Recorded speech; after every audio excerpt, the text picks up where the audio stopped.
Welcome to Winds of Change. Our topic for today is spiritual healing. We are honored today to be joined by Rueben George, a ceremonial chief from a Sundance in South Dakota. Ruben's mother is from the tsleil Nation and his father is from the Squamish Nation. Rueben comes from a long line of spiritual leaders and First Nation chiefs. He brings with him a fountain of knowledge gained from his vast and historical ancestry. Welcome to the show, Rueben. Thank you. I'd just like to, in honor of your show and what we're talking about, I'm going to ground us both by singing one of our songs. Of course.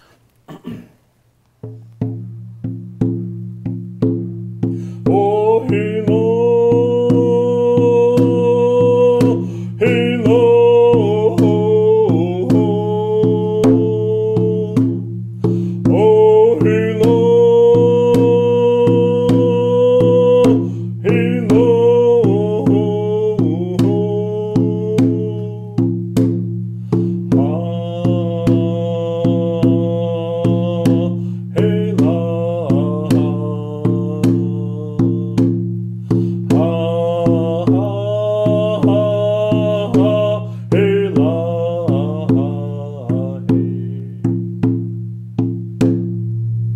Thank you. Beautiful. Thank you, Rueben.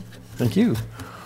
Rueben, for many of us who don't understand your culture, would you mind sharing a little bit about your work as well as some of your ancestry? Sure. Well, I'm from the tsleil Nation. That's people of the inlet, and that's in North Vancouver. And my dad's from Squamish, and that's part of it's also North Vancouver. Then, of course, up by Squamish as well. A little bit about me. I do come from a long line of chiefs.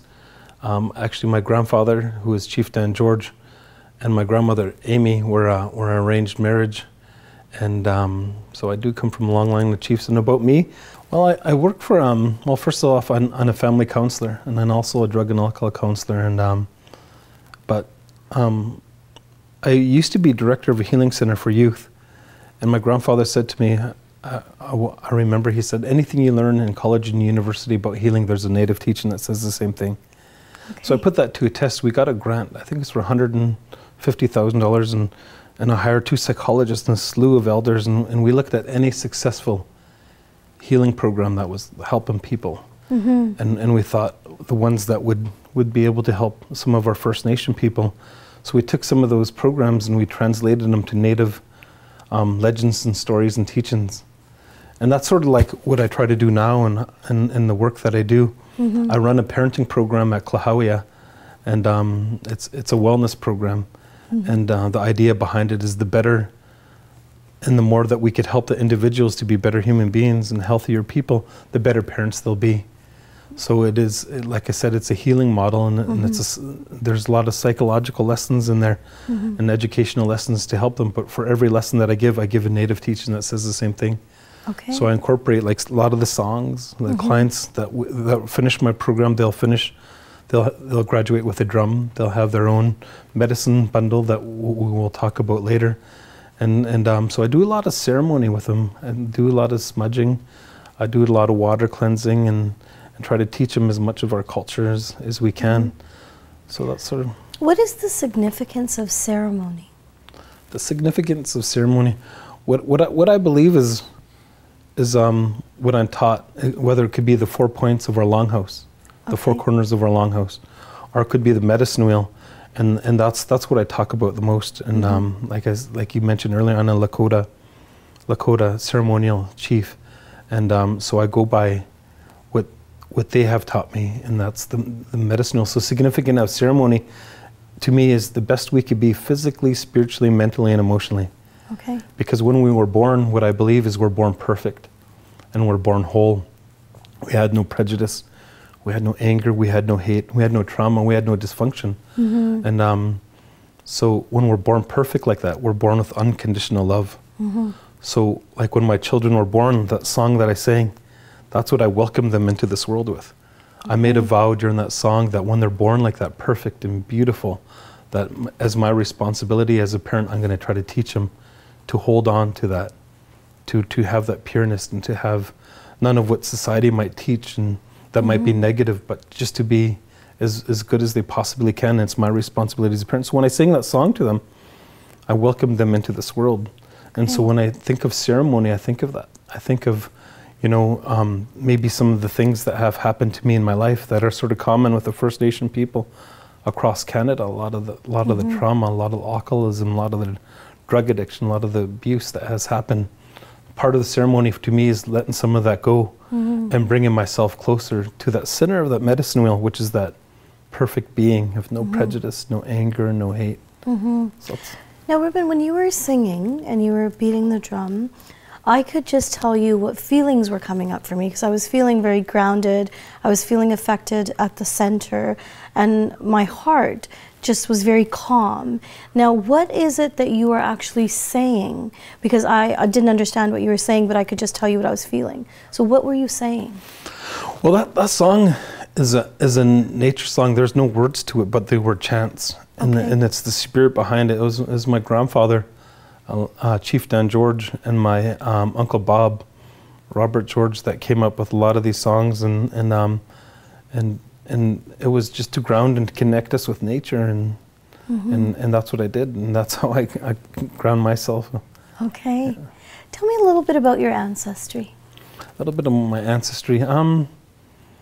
It's not too many of our First Nations are living exactly where they're from. And Tsleil-Waututh Nation, that's people of the inlet, the Burrard Inlet that goes up to Indian Arm. We're living on the land that my ancestors have lived on for thousands of years, and you know, at the highest point that I've been told of our people living here in that area, maybe at contact, you know, 1492, because in our treaty investigations of what we're trying to find out, they estimated that we are about 50,000, and we're wiped out to what I was told by my mother, 17. Now we're up to about 300. So when the history of my people during that time period, I don't think would be very good, because we lost so much. And when we lost so much, we lost a lot of our culture, and we lost our language, we lost some of our songs and some of our ceremonies, but it's coming back. And it's been coming back through some of our great leaders, like some of the things I mentioned. This is my grandfather, my great-grandfather, my great-great-grandfather. They're able to hold on to a lot of our cultural and spiritual beliefs, and trying to walk the road of our culture, but also the road of our Western culture too. Of course, and that must be a difficult journey, because you're trying to hold on to your foundation and at the same time exist within a different type of world. I think that's what it is. And when I run ceremony, I think that's probably one of the biggest problems that people run into. They come and like you said yourself, that you felt grounded. If you come to a ceremony, you come to, for example, the sweat lodge, and you try to connect yourself to your own spirit. That's sort of when we talk about ceremony as well. As the biggest thing is we all have a spirit. When we die, you know, our spirit continues. Like, you know, this body that we have and taught is just a shell that holds the spirit. And in the sweat, you know, you get grounded and you get connected. And when people think about, you know, now that they have grown a connection, they think of what society is teaching and how different it is. My grandfather used to say we used to live in longhouses, and there could be, you know, 20 families in a longhouse. And he says we're connected like that. You literally see a child growing up, and the whole community of that longhouse would be raising that child, and we're all close like that. But now he says, you could look and see an apartment building, and you could see maybe a couple hundred people living in there, and there's 6 inches of that wall that are separating, and you never know the person next to you. So society sort of has some of those unwritten rules of being, you know, keeping to yourself. But the more we connect to each other, the more, you know, the more love we could share. Of course. Yeah. Rueben, your grandfather has done some amazing work. Could you share some of that work with us?